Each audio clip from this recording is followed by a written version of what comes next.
Hi guys, welcome to our fairy dramas. நாம் இப்போ பார்க்க போகிறது my first love is a secret 7th episode. இதுக்கு முன்னாடி எபிசோட் பார்க்காதவங்க போய் பார்த்துட்டு வந்துடுங்க.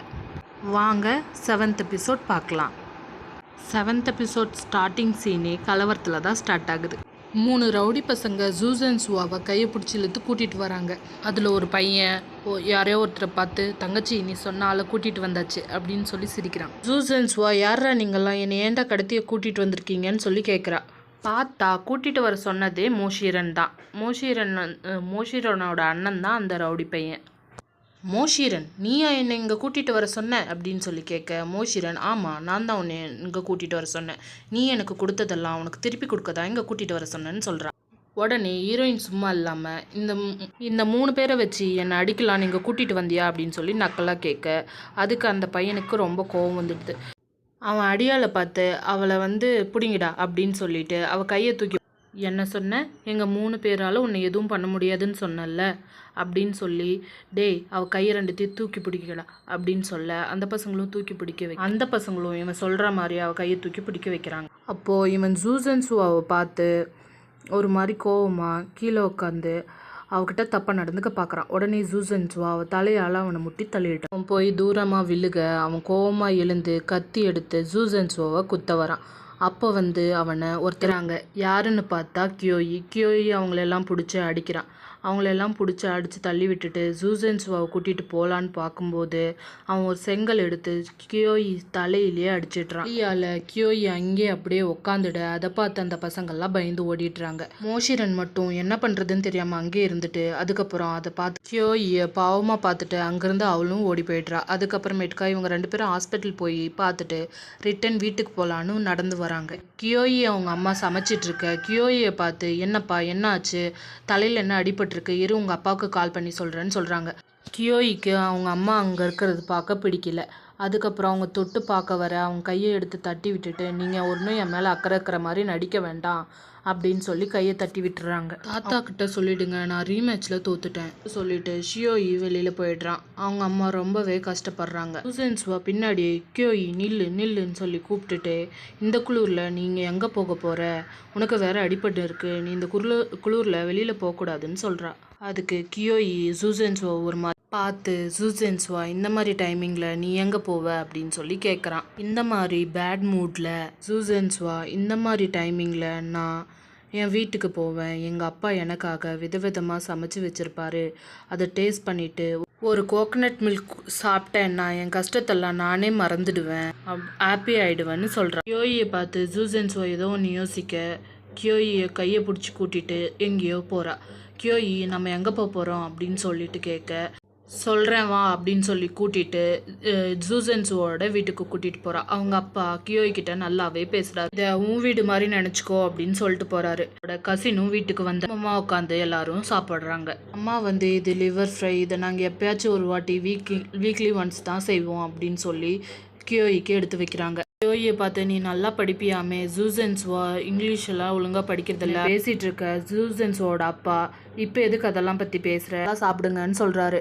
உடனே 2 பேரும் தேங்க்ஸ்மான்னு சாப்பிட்டு முடிச்சுட்டு 2 பேரும் வெளியில் நடந்து வராங்க. வீட்டில் நடந்ததை பற்றி பேசிட்டு வரும்போதே மழை வந்துடுது. 2 பேரும் ஓரமாக போய் நிற்கிறாங்க. ஜூசன்ஸ்வா நீ எப்படி என்னை அங்கே காப்பாற்றின, உனக்கு எப்படி தெரியும் நான் அங்கே இருக்கேன் அப்படின்னு சொல்லிட்டு கேட்குறா.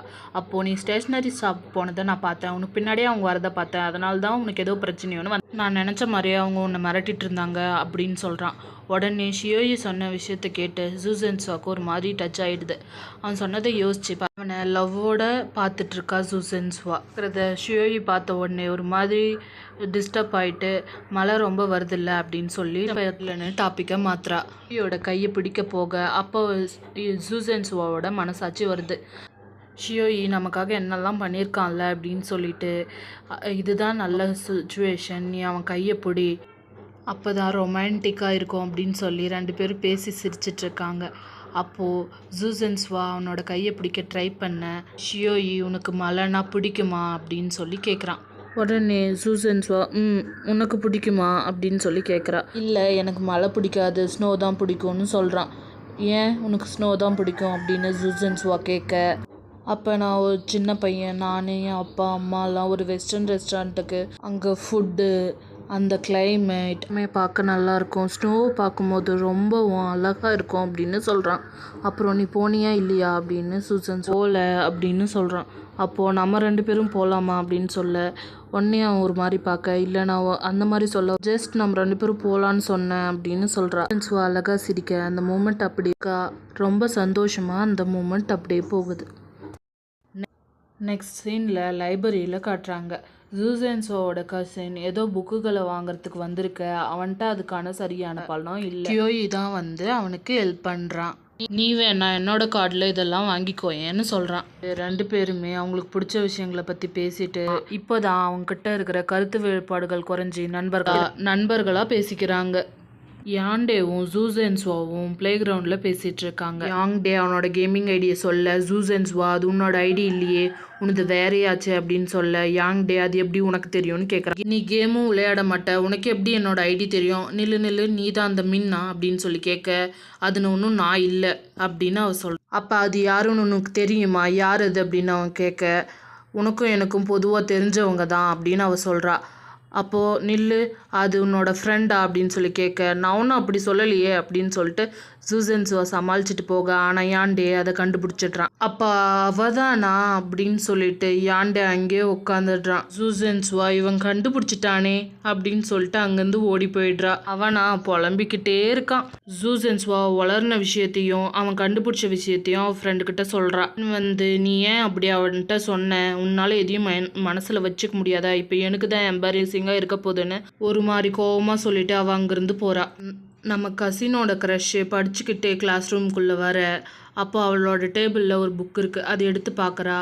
யார் வச்சுருப்பான்னு யோசிக்க பக்கமே கசின் உட்காந்து அவளை பார்த்து சிரிக்கிறான். நீ தான் இந்த புக்கை என் டேபிள் மேலே வச்சு, ஆனால் அவள் கேட்க அவளை பார்த்து சிரிச்சுக்கிட்டே அவனும் ஆமான்னு சொல்ல, ஏதோ ஒன்று பேச வர உடனே ஸ்டாப் வந்து எல்லாரும் அவங்கவுங்க பிளேஸில் போய் உட்கார, இவளுக்கு என்ன சொல்கிறதுன்னு புரியாமல் கசினவே பார்த்துட்ருக்கா. நம்ம அன்னைக்கு சொன்னதை ஞாபகம் வச்சு இவன் இந்த புக்கை கொண்டு வந்து கொடுத்துருக்கானேன்னு சொல்லி அவனை ஆச்சரியமாக பார்க்குறான். அந்த புக்கை இதுக்கு முன்னாடியே யாரும் யூஸ் பண்ணியிருக்காங்க, அதுக்கு மேலே எல்லாம் எழுதி வச்சுருக்காங்க. இவளுக்கு பிடிச்ச லைன்கள் அவங்களுக்கும் பிடிச்ச மாதிரி எழுதி வச்சுருக்காங்க. அதுக்காக கொடுத்ததுக்கு தேங்க்ஸ், எனக்காக இந்த புக்கை கஷ்டப்பட்டு எடுத்துகிட்டு வந்ததுக்கு ரொம்ப தேங்க்ஸ்ன்னு அவள் சொல்ல, இது ஒரு சின்ன எஃபோர்ட் தான் அப்படின்னு அவன் சொல்கிறான்.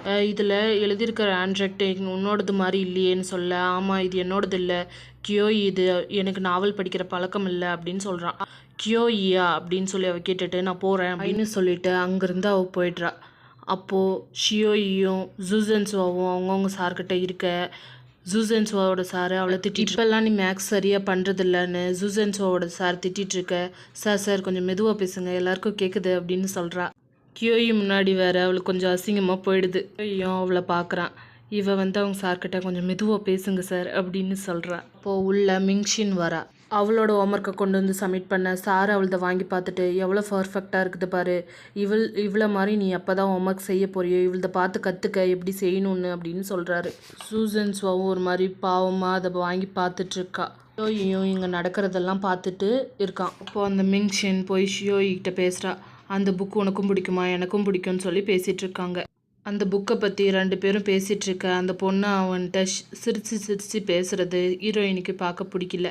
அதை பார்த்துட்டே இருக்க, சார் அவட்ட பேசுகிறத அவள் கொஞ்சம் கூட கவனிக்காமல் அவங்களவே பார்த்துட்ருக்கா. சார் இவட்ட பேசிகிட்டே இருக்க, அவள் அவங்கள பார்த்துட்டு முறைச்சிக்கிட்டே இருக்கிறா. சார் வந்து திடீர்னு நான் பேசுகிறது உனக்கு கேட்குதா அப்படின்னு சொல்லி கேட்க, அவங்க 2 பேரையும் பார்த்து எனக்கெல்லாம் கேட்குது அப்படின்னு சொல்லி கத்த, சார் ஒரு நிமிஷம் அவளை ஷாக்காக பார்க்க, சாரி சார் எனக்கு எல்லாம் கேட்குது அப்படின்னு சொல்கிறா. உன் ஃப்யூச்சரில் படிப்பு ரொம்ப முக்கியம், அதனால உன் ஃப்ரெண்ட்ஸுங்கிட்ட தயங்காமல் கேட்டு படின்னு சொல்கிறார். சார் சொல்ல, சரி சார் நான் போயிட்டு வரேன்னு சொல்லிட்டு அவள் அங்கேருந்து போகிறான். ஷென் கிட்ட போய் உன்னோட இங்கிலீஷ் ஹோம்ஒர்க் தப்பா, அவனை பார்த்து காப்பி பண்ணதுனால சார் என்னை திட்டுறாரு அப்படின்னு சொல்ல, என்னோட இங்கிலீஷ் லெவல் தெரிஞ்சு நீ என்னை பார்த்து காப்பி பண்ணியிருக்கிறே, உன் கிளாஸில் தான் பெஸ்ட்டாக நிறைய பேர் இருக்கிறாங்களே, அவங்கள பார்த்து நீ காப்பி பண்ண வேண்டியது தானேன்னு சொல்ல, யாரை சொல்கிற, கியோயை தான், எனக்கு என்னமோ அப்படி தோணல. நான் ஆஃபீஸ் ரூம் போகும்போது கியோயும் அங்கே தான் இருந்தான், அவனும் அந்த மிக்ஷனும் பேசிகிட்டு இருந்தாங்க. கியோயி இவ்வளோ சந்தோஷமாக இருந்து நான் பார்த்ததே இல்லை, அவள் கூட பேசும்போது ரொம்ப சந்தோஷமாக இருந்தான், ஏதோ நாவலை பற்றி பேசிகிட்டு இருந்தான்னு சொல்கிறா.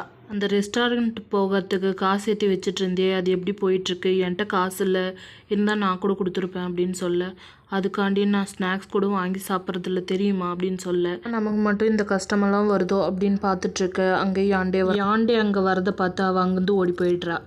அவள் எங்கே தான் இருந்தா, எங்கே போனா அப்படின்னு சொல்ல, ஒரே ஒரே நேரத்தில் 3 பிரச்சனை வந்தா அதான் அவள் அர்ஜென்ட்டாக இங்கேருந்து கிளம்பி போயிட்டா அப்படின்னு சொல்கிறா. சூசன் ஸ்வா அந்த பையன்கிட்ட போய் உன்னோட கிளாஸ் ஹோம்ஒர்க் நோட்டு தரியா, நானே சார்கிட்ட சப்மிட் பண்ணிடுறேன் அப்படின்னு சொல்ல அவனும் தர. அதே மாதிரி இன்னொரு பொண்ணுக்கிட்ட வந்து வாங்கிட்டு போகிறா. அதை பார்த்து அவள் இங்கிலீஷ் ஹோம்ஒர்க் எழுதிடலான்னு பார்க்க, இதை நேற்று நீ எழுதிருக்கணும்னு ஷியோயி வந்து சொல்லி, சார் உன்ட்ட மற்றவங்ககிட்ட ஹெல்ப் கேட்டு தானே எழுத சொன்னார், மற்றவங்கள பார்த்து எழுத சொல்லலையேன்னு சொல்கிறான். அப்படின்னு சொல்லி அவட்ட வந்து வாங்கிட்டு போக, நான் இன்னும் எழுதி முடிக்கல அப்படின்னு அவள் சொல்கிறா. அது கேட்காம அவன் வாங்கிட்டு போயிடுறான். கியோயி எழுந்து வெளியில் போக, கியோயோட இடத்துல போய் அவள் அதை எடுக்க போக, அப்போ ஒரு ஷீட்டை பார்க்குறா. அதுக்குள்ளே அதில் ஒய் ஸ்க்ரோ லைக் ரைட்டிங் டெஸ்க்குன்னு எழுதியிருக்கு.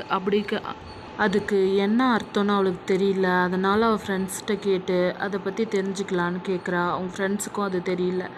அதனால் அது என்னவா இருக்குன்னு சொல்லி எல்லார்ட்டையும் கேட்க, அவளோட கசினுக்கு அந்த ஆன்சர் தெரியுது. அதுக்கான ஆன்சர் ஐ லைக் யூ. கியோயிக்கு அது யார் வச்சிருப்பான்னு யோசிக்கிறா.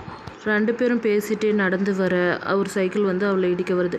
இன்னும் கொஞ்ச நேரம் விட்டுருந்தா அவனை இடிச்சிருப்பான். அப்படி என்ன யோசிச்சுட்டு வரேன்னு கேட்க, இல்லடி நான் காசு சேர்த்து வச்சுட்ருக்கேன்ல, அதில் எனக்கு இன்னும் 200 ரூபாய் தேவை, அதை தான் யோசிச்சுட்டு வந்துட்டுருக்கேன்னு சொல்கிறா. அதுக்கப்புறம் ஷென் தூரமாக பார்க்க யான்டேவை பார்த்துட்டு பயந்து அங்கேருந்து ஓடிடுறா. வந்து ஷென் எங்கே அப்படின்னு சொல்லி கேட்க, நீ ஏன் அது என்கிட்ட கேட்குறேன்னு சொல்ல, ஷென் எப்பயும் உன் கூட தானே இருப்பான்னு சொல்லி கேட்க, அதே மாதிரி தான் அவன் கூட கியோயி இருப்பான், அவன் எங்கன்னு நான் உன்கிட்ட கேட்டேனா அப்படின்னு சூசன் ஸ்வா சண்டையில் இருக்கிற மாதிரி பேச, உடனே அவன் சரி போ தள்ளு அப்படின்னு சொல்லிட்டு அவன் அங்கேருந்து போயிடுறான். சூசன் ஸ்வா வீட்டுக்கு போனோடனே நியூஸை பார்க்க, நியூஸில் நெக்ஸ்ட் வீக் வந்து ஸ்னோ வந்துடும்னு சொல்ல, உடனே அவங்க அம்மாட்ட போய் அம்மா எனக்கு 200 வேணும் கிளாஸ் ஃபீஸுன்னு போய் சொல்லி வாங்கிட்டு வரா. வாங்கிட்டு வந்த காசை அவள் சேர்த்து வச்சுருக்க காசோடு சேர்த்து எண்ணி பார்க்க, இன்னும் 200 அவளுக்கு தேவைன்னு தோணுது. இன்னும் 200க்கு நம்ம என்ன பண்ணுறது அப்படின்னு சொல்லி அவள் யோசிச்சுக்கிட்டே ரொம்ப ஃபீல் பண்ணிகிட்ருக்கா. நெக்ஸ்ட் வீக் வேறு ஸ்னோ வந்துடுமேன்னு யோசிச்சுட்ருக்கா. ஷென்கிட்ட இதை பற்றி அவள் பேசிகிட்ருக்க, ஷென்னை பார்க்குறதுக்காக யாண்டே அங்கே வந்துடுறான். யாண்டேவை பார்த்து ஷென் அங்கேருந்து பயந்து ஓட, யாண்டே அவன் பின்னாடியே போய் ஷென்னு சொல்லி ஷென்னை யாண்டே ஷென்கிட்ட ஏன் என்னை பார்த்து ஓடி ஒளியிறேன்னு சொல்லி கேட்குறான். ஷென் நான் ஒன்றும் ஓடி ஒளியில்லைன்னு சொல்கிறா. உடனே நீ ஏன் அப்போ அந்த ஐடியா டிலீட் பண்ண அப்படின்னு சொல்லி அவன் கேட்க, எனக்கு டிலீட் பண்ணணும்னு தோணுச்சு, நான் டிலீட் பண்ணேன். யாண்டே இப்போ தானே நீ புதுசாக அந்த கேஃபேல விளையாடுற, எதுக்கு அதை டிலீட் பண்ணேன்னு சொல்லி கேட்க, எனக்கு அங்கே விளையாட பிடிக்கல அதனால் டிலீட் பண்ணேன், வேறு ஒன்றும் இல்லை, ப்ளீஸ் என்னை விடு, இங்கேருந்து நான் போகணும் அப்படின்ட்டு போயிடுறா. இதோட எபிசோட் 7 முடியுது. Bye guys. எபிசோட் 7 பார்த்ததுக்கு ரொம்ப நன்றி.